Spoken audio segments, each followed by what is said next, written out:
سر دنیا کو ایسے کیا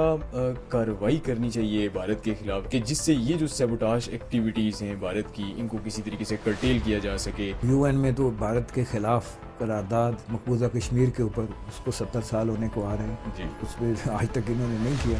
واضح نظر آ رہا ہے کہ ان کی کس قدر یہ آئسولیشن ہو رہی ہے. تو یہ چیزیں اب نظر آ رہی ہیں کہ مسلم ورلڈ جو ہے وہ پاکستان کے ساتھ اپنے آپ کو ریلیٹ کر رہا ہے جس میں پاکستان ایک مسلم امہ میں ایک طاقتور سامنے آیا. سر گلوبل لیول پہ بھی آپ نے بات کی. سر دنیا کو ایسے کیا کارروائی کرنی چاہیے بھارت کے خلاف، ایسے کیا اقدامات لینے چاہیے کہ جس سے یہ جو سیبوٹاج ایکٹیویٹیز ہیں بھارت کی ان کو کسی طریقے سے کرٹیل کیا جا سکے؟ امریکہ سے شروع کریں، کینیڈا میں آ جائیں، اور دنیا کے جرمنی اور پھر اب تو گلف تک جو انہوں نے اپنا ایک جاسوسی کا جال بچھایا ہوا ہے، اور دوستی کی آڑ میں بہت سارے ممالک کے ساتھ دوستی کی آڑ میں یہ ان کی پیٹھ میں خنجر گھونپ رہے ہیں. تو سر کہ آپ کیا سمجھتے ہیں کہ کوئی ایسے اقدامات عالمی برادری کو بھی لینے چاہیے کہ جس سے یہ ان کی ان ایکٹیویٹیز کو کرٹیل کیا جا سکے؟ دیکھیں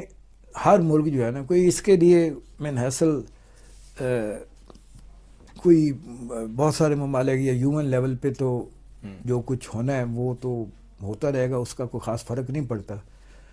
کیونکہ یو این میں تو بھارت کے خلاف قرارداد مقبوضہ کشمیر کے اوپر اس کو 70 سال ہونے کو آ رہے ہیں اس پہ آج تک انہوں نے نہیں کیا.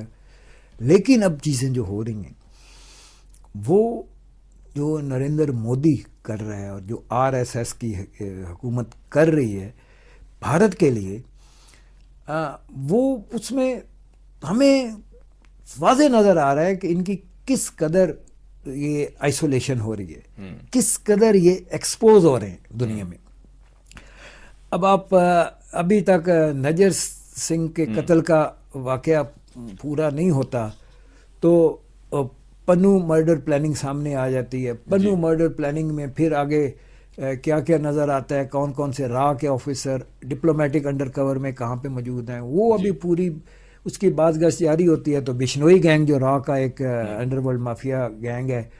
بشنوئی گینگ کی جو حرکتیں ہیں وہ سامنے آ جاتی ہیں، کلنگ پیپل آن فارن سائل. وہ بات گشت ابھی ہوا میں ہوتی ہے کہ ان کے قطر سے وہ لوگوں کی آ جاتے ہیں کہ جی یہ جو پکڑے گئے ہیں تھے اس میں سے کچھ کو انہوں نے دوبارہ جیل میں ڈال دیا، ان کی سزا بحال کر دی،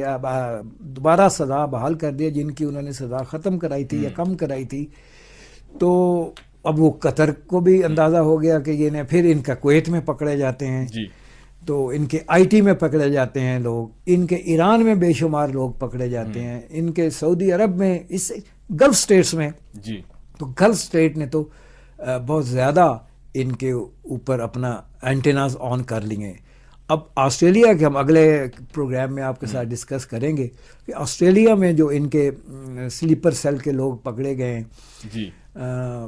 وہ اس کا کہاں سے تانا بانا ملتا ہے، کب سے آسٹریلیا جو ہے وہ لگا ہوا تھا چھوٹا راجن گینگ کے زمانے سے، وہ ان کس طرح یہ اسٹوڈنٹ ویزاز پہ اپنے لوگوں کو راہ والے بھجواتے تھے آسٹریلیا میں، اور کیا ہے. تو یہ ساری چیزیں جو ہے نا اب دنیا کو نظر آ رہی ہیں. اب دیکھ رہے ہیں نا کہ جیسے یہ گلف سٹیٹس جب ان کے بندے پکڑے گئے جاسوسی کے لیے، ان کو سزائے موت ہو گئی، پھر ان کے کہنے پہ ان کو رعایتیں مل گئیں، پھر جب یہ جو مارکا مئی ہے اس کے بعد جو کچھ ہوا تو ان کو سمجھ آ گئی کہ نہیں یار یہ ان کی اوقات تو اتنی نہیں ہے کہ ان کے چھوڑیں، ان کے طرف ہمیں آنا پڑے گا. اس کے بعد ڈونلڈ ٹرمپ جو کویڈ کی جو بہت بڑا انٹیلیجنس الائنس ہے اس کی سمٹ میں شرکت کے لیے انڈیا نہیں آئے.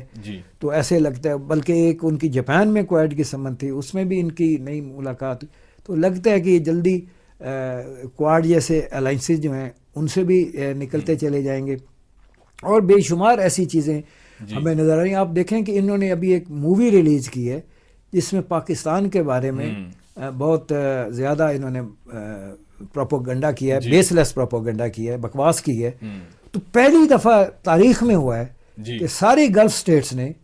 اس مووی کے دکھانے پہ پابندی لگا دی کہ پاکستان کے خلاف اس میں مواد ہے. تو یہ جو لوگ کہتے رہتے ہیں نا کہ وہ سعودی عرب سے ایگریمنٹ ہو گیا جی تو اس کا کیا فائدہ ہوگا، یہ ہوگا، تو یہ چیزیں اب نظر آ رہی ہیں کہ مسلم ورلڈ جو ہے وہ پاکستان کے ساتھ جی۔ اپنے آپ کو ریلیٹ کر رہا ہے اور یونائٹڈ ہو رہا ہے، اور یہ پاکستان کی جو ڈیفنس کا ڈسپلے رہا ہے پچھلے عرصے میں، جس میں جی۔ پاکستان ایک مسلم امہ میں ایک طاقتور بھائی کے طور پہ، بڑے بھائی کہہ لیں اس کے طور پہ سامنے آیا، تو امہ بھی کھڑی ہو گئی۔